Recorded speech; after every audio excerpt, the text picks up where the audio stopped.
Hello, everyone. Today I will be talking about violence on television and how that plays a factor on our youth and the way they act. Today I'm going to show the statistics of violence shown on television, why violence on television affects children, and alternatives to violence on television.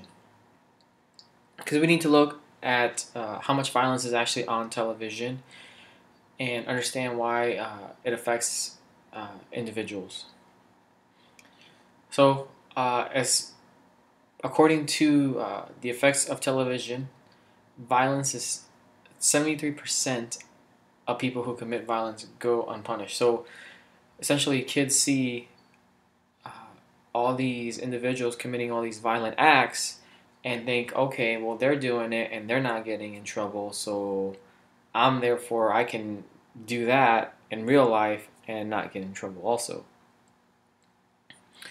67% of violence shown on TVs, on broadcast television.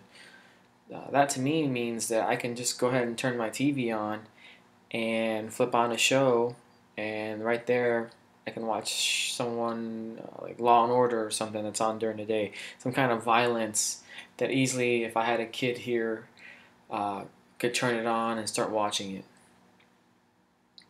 These numbers are good, but what does that mean to the kids? Well, when we talk about how it affects them, uh, they can start seeing violence as a way to solve problems. So instead of saying, hey, I'm getting picked on in school, and instead of going to an adult and addressing it or to its teacher or what have you, they might resort to say, I see this kid getting picked on television, and now I'm going to grab a gun and I'm going to go to school because I've seen that solves problems.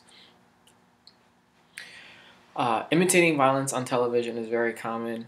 I don't know if anybody remembers, but the wrestling that happened several years back, where the kids were wrestling around, and all of a sudden someone gets hurt.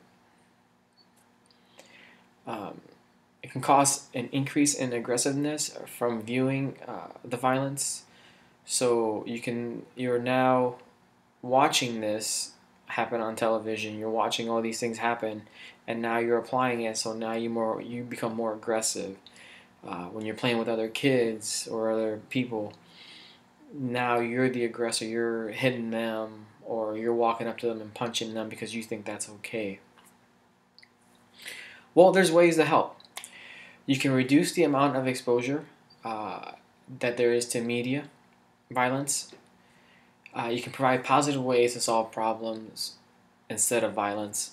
So instead of necessarily jumping to a violent act, you can tell them to resort to other means, bringing it up to you or a teacher, or simply pulling that individual to the side and talking to them.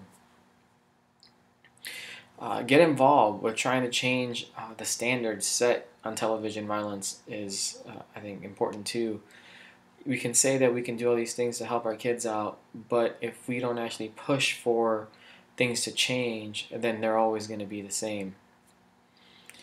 We can see that violence on television has an impact on our children, and there are ways to help. There are ways to help. It just takes a matter of actually doing something about it. In closing, I have given solid facts on how television violence plays a role on our youth. I discussed the stats, what it does to the youth, and ways to help in stopping that violence.